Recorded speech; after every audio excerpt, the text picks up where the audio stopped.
E, como a gente tem falado aqui diuturnamente, o governo não tem dito de onde vem o dinheiro, né? Mantém em segredo quais são essas medidas para compensar aí as despesas, né? Então, tem muita matemática mesmo nessa história. Olha aqui, ó. Diz o Robson Barreirinhas, né? Porque a Simone Tebet, quando perguntaram, falou: não, eu não sei falar sobre isso, quem vai falar? Eu não posso, então quem vai falar é o Robson Barreirinhas. O Robson, que é o secretário de Receita, da Receita Federal do Brasil. E isso é importante, gente. Essas coisas não acontecem à toa. Foi a pessoa que representou o ministro da Fazenda nessa coletiva aí para tratar da LDO, tá bom? Então, Simone Tebet, ao lado de Barreirinhas, estavam respondendo as perguntas dos jornalistas, e o Barreirinhas disse o seguinte, ó: assim, medidas, como dito pela ministra e pelo ministro Haddad, não de ampliação de tributos, de aumento de alíquota e de base de cálculo, não, mas de fechamento de brechas que há para o pagamento de tributos. Sem me adiantar em relação ao arcabouço, porque por algum motivo, né, isso deve ser uma surpresa, mas Barreirinhas é porque ele mandou muito mal com o negócio da Shen lá, da tributação das brusinhas, e tomou um pito, então ele está mais contido mesmo, porque a Receita saiu, colocou os carrinhos na frente dos boizinhos, o Haddad ficou chateado, deu um pito no querido Barreirinhas, e o Barreirinhas agora está um pouco mais controlado. Sem me adiantar em relação ao arcabouço, diz o Barreirinhas, posso anunciar que estamos confortáveis com as metas que têm sido anunciadas pelo ministro Haddad em relação à Receita Federal. O que me deixa desconfortável é o seguinte: a Receita ela vai até junho, certo? E você pode pegar aí a Receita subindo em função do IPCA, você vai ter mais dinheiro em função da inflação, tá bom?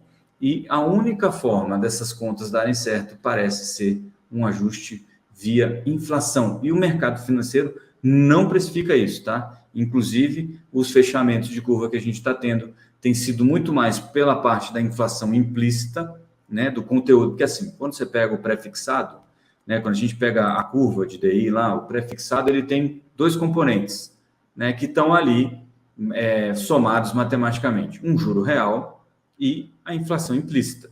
Essas duas coisas somadas vai dar o pré. Tá? Então, vamos supor que você tem aí um juro a 10, você está imaginando para um ano, você está imaginando 5% de inflação, então o juro real é 5. Se você está imaginando 8% de inflação, o juro real aqui vai ser 2. Certo? O que aconteceu? E onde é que você vê o juro real com mais facilidade? Lá nas Bs, ou, né, como chama lá no Tesouro Direto, o Tesouro IPCA+. Como é que o Tesouro IPCA+, oferece para você uma taxa? Ele diz que vai te pagar IPCA mais um número. Aquele número é o juro real, certo? Que ele está te pagando. O IPCA é a inflação que está lá. Como esse aqui a gente não sabe quanto é, você pega, subtrai o juro real do prefixado de mesma duration, né, de mesma duração, de mesmo tamanho, vai.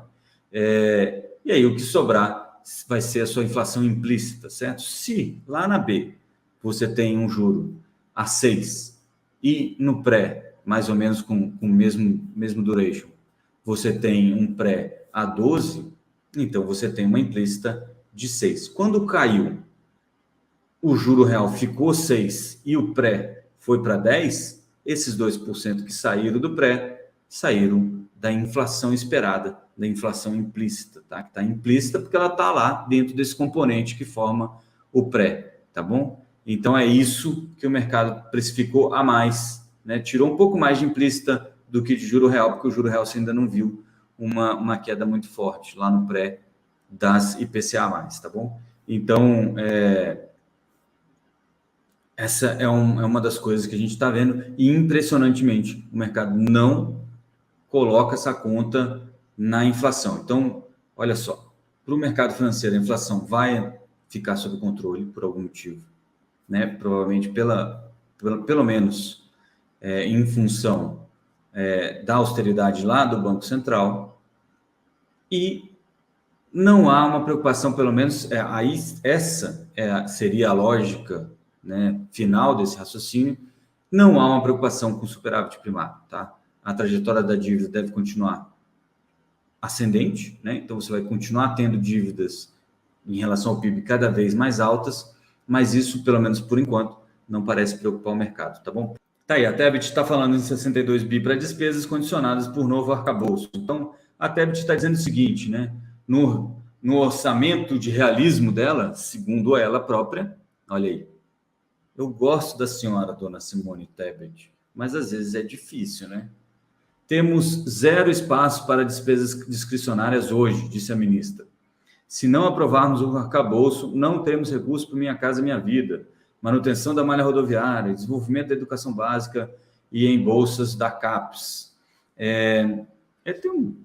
Bom, a gente pode chegar aí nas minúcias, né? Mas tudo bem, não vou entrar nisso. O que ela está fazendo é uma chantagemzinha com o Congresso. Ah, vocês precisam aprovar isso, porque se vocês não aprovarem, a gente não tem dinheiro para fazer nada. Isso é uma meia-verdade, né? Porque, obviamente, não vai ter dinheiro para fazer as coisas, então você tem que escolher melhor onde você vai gastar o seu dinheiro. Eu imagino que a maioria de vocês aí em casa já tenha tido este problema, não é mesmo? Às vezes, né, foi como se fosse a história da minha lua de mel. Quando eu estava para casar, prometi para minha noiva que a gente ia passar, né, mostrei muitas fotos do Haiti, né, aquela coisa bonita, bangalô no meio da água, aquela coisa linda, areia branca, água azul transparente. Isso um ano antes do casamento. 6 meses depois, eu achei que talvez uma ida para a Europa já fosse algo muito legal. 3 meses depois, Disney virou uma opção. 1 mês antes, a gente morava em Brasília na época, a gente decidiu que ia passar 3 dias muito felizes em Anápolis, que fica 100 quilômetros de Brasília. A gente iria de carona, porque era todo o dinheiro que a gente tinha. Então, assim, às vezes, você tem que adequar o que você quer gastar ao quanto de dinheiro você tem. E é isso que o governo está tendo dificuldade para entender. Mas é uma aula de finanças forçada, né? E você aprende, então, a fazer gastos mais inteligentes. E é claro que, conforme isso vai andando, as coisas vão melhorando, você consegue gastar um pouco mais.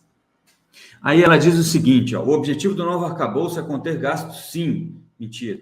Tanto que não poderemos ter aumento real dos gastos públicos sem aumento real das receitas. Mentira também, porque no arcabouço está previsto que se não aumentar nada da receita, as despesas aumentam IPCA mais 0,6.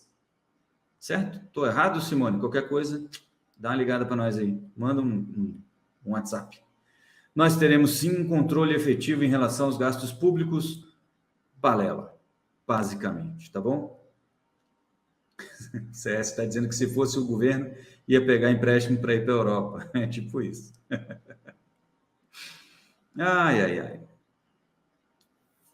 Muito bem. Deixa eu ver aqui.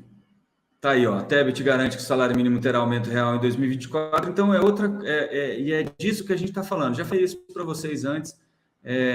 Como que esse orçamento foi realista se ele não coloca, por exemplo, o incremento de gastos com um aumento real do salário mínimo? Onde está o realismo?